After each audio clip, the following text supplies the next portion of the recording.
Welcome to the Agility in Real Life podcast, Take 5 in Real Life. Now your hosts, Mike Studeman and Jeff Lee.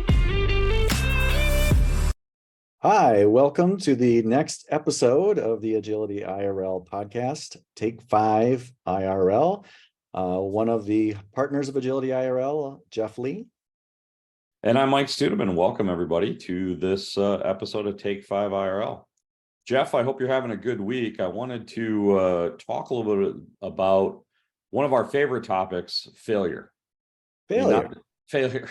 Not that we've ever experienced failure. That's for other people. Right, obviously. Yeah, but a lot of our clients, as you know, have attempted to transform via an agile approach or do an agile transformation, if you will, multiple times and have failed. What are some of the common causes, in your opinion, of those failures? Yeah, the most common denominator is leadership or lack thereof. And it's honestly, it can really go two different ways. Sometimes it's too much leadership, and sometimes it's the absence of leadership. And what I mean by that, on the too much leadership side, people on the at the top of the organization can get really excited and be pushing Agile down, which, encouraging, it's not a bad thing. But when you come in with a lot of preconceived ideas of how it should work and you create an Agile organization to enforce agility to everyone down below, that doesn't go well. You're just creating a different, it's Agile theater. It's not true agility. The other one direction of that is not enough leadership. A lot of times you get an Agile that starts from a groundswell, right? Working on the organization.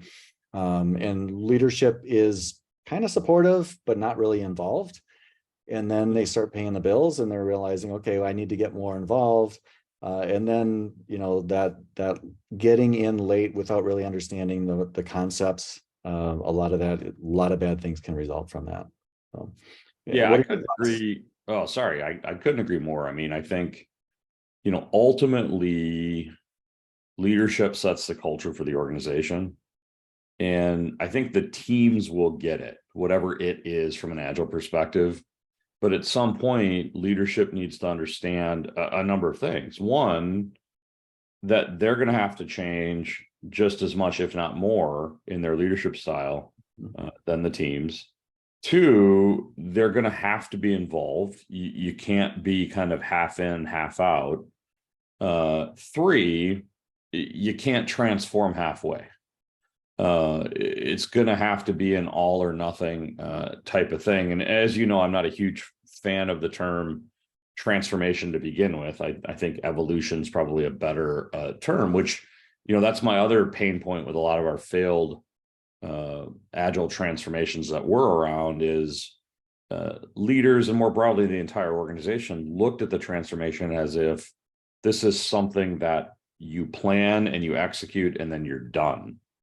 I mean, not to be depressing, but you're never really done with this, are you? No, you're always learning, right? That's the whole idea with agility. It's to be adaptable. Being adaptable means that you need to change. So yeah, you don't hit an endpoint. It's a constant evolution. The other piece that you touched on is this being over rigorous about Agile approaches, mandating everyone will do Scrum, and your product backlog refinement approach will be this. You will do it every Tuesday from 2 to 4.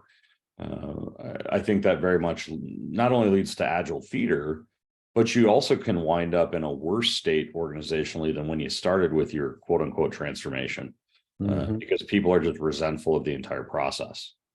Yeah, absolutely. And so, Mike, you started off this podcast by talking about failure, and now you're just depressing everyone. So I know we're close to our time box, but what are some things that people can do to help get through some of these issues? Yeah, I think, coming in to a evolution with a clear sense of why you are undertaking this, the why will keep you motivated throughout the difficult change that moving to a more agile way of working represents. Second, acknowledging that it is going to be difficult. This isn't something, an agile evolution isn't something that you do just kind of on the side or in an ad hoc way. You have to be fully invested in it.